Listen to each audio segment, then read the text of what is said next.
그러면 쿼라 개발자분들은 어떤 일을 보통 하시나요? 이제 대략적으로 어떤 팀들이 있는지 말씀드리면 좋을 것 같은데 네. 머신러닝 플랫폼 하시는 분들 계시고 인프라스트럭처 하는 팀도 있고 프로덕트를 개발하는 사람들이 있겠죠. 모바일 팀도 있고 그렇게 팀이 있는 것으로 알고 있습니다. 연봉은 얼마나 받고 계신가요? 네, 대회비고요. 네, 참고로 쿼라에서는 구글에서 사용하는 것과 동일한 레벨 시스템을 사용하고 있어요. 그 레벨에 따라서 어느 정도 공개되어 있는 사이트가 있어요. 이 사람들이 받는 연봉이 얼마다. 일하다 보면 레벨이 올라가는 형식이군요. 예, 그런데 아무래도 실리콘밸리 회사가 성과 우선주의가 한국 회사들보다 되게 강해요. 자기가 그 레벨에서 요구하는 조건을 만족해야지만 그 레벨로 올라가고 따라서 그에 따라서 연봉 협상도 그렇게 맞춰도 되는 거고. 성과가 입증이 되어야 레벨을 올릴 수 있다. 향후 레벨이 올라갈 계획이나 이런 거. 당연히 저는 계획이야. 올라가면 좋다고 생각하죠.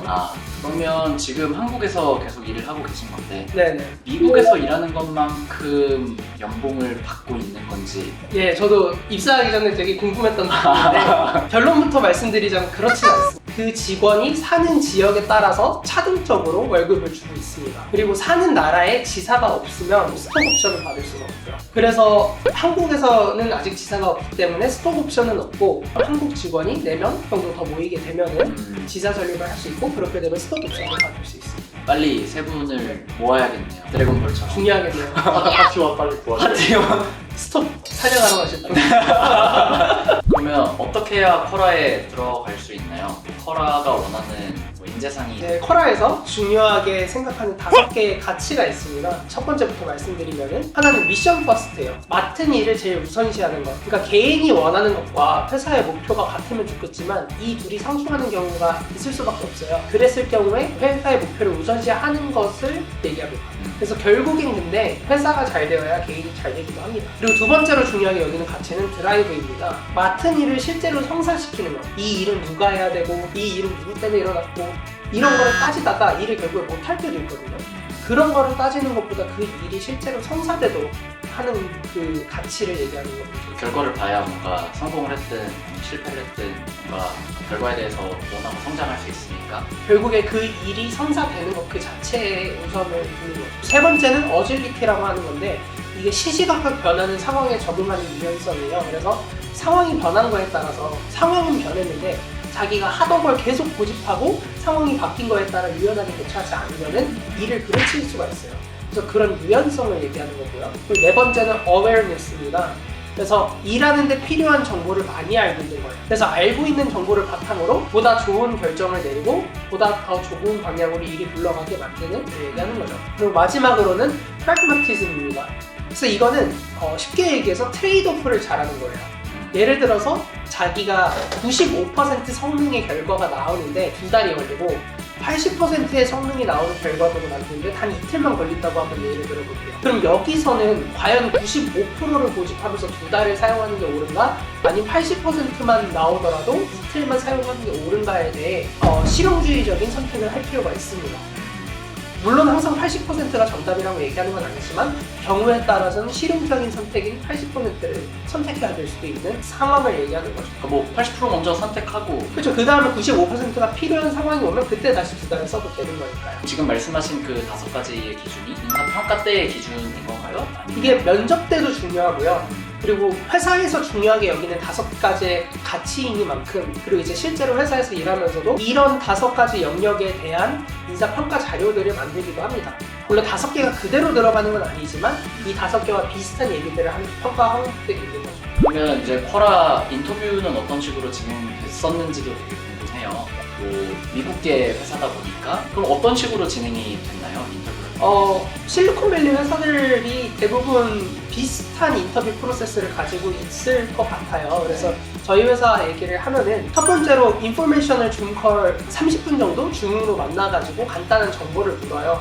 그동안 어떤 일을 해왔는지 그리고 그 일을 하면서 뭘 배웠는지 너는 어떤 삶을 살았는지 이런 편한 30분 정도의 시간을 갖는 게 첫 번째 면접이고요. 두 번째는 알고리즘 인터뷰라고 해서 간단한 알고리즘 문제를 풀어요. 근데 다만 여기서 조금 면접 팁을 드리자면은 문제 제한 조건이 구체적으로 나와 있지 않습니다. 예를 들어서 N 제한이 10만이다 100만이다 이런 얘기도 없어요. 그리고 좌표가 정수냐 실수냐 이런 얘기도 없어요. 그러면 문제만을 보고 그 제한 조건을 면접관에게 물어야 되는 거예요. 아, 이렇게 대답이 오면은 또 이제 풀이를 생각하고 그걸 바로 코드로 옮기지 않고 내 풀이는 어떤 식이다라는 것도 말을 해줘요. 이렇게 의사소통, 커뮤니케이션 하는 건 되게 중요하게 여기고요. 그 다음에 이제 맞는 것 같다 한번 코딩을 해봐라 하면은 그 다음에 코딩을 하는 걸로 면접이 진행됩니다. 일부 단서를 주고 얘가 어떻게 정답을 찾아가는지를 같이 대화하면서 네네, 그쵸. 네, 그런 식으로 진행이 되는 거군요. 왜냐하면 그게 실제 일하고 있는 과정과도 되게 비슷하다고 봐요. 이렇게 앞에 두 개의 인터뷰를 통과하면은 이제 온사이트 인터뷰라고 해가지고 원래는 비행기 티켓도 주고 실리콘밸리로 불러요. 면접 보러 와라. 그러면 가서 하루 사무실에 가서 하루 종일 면접을 봐요.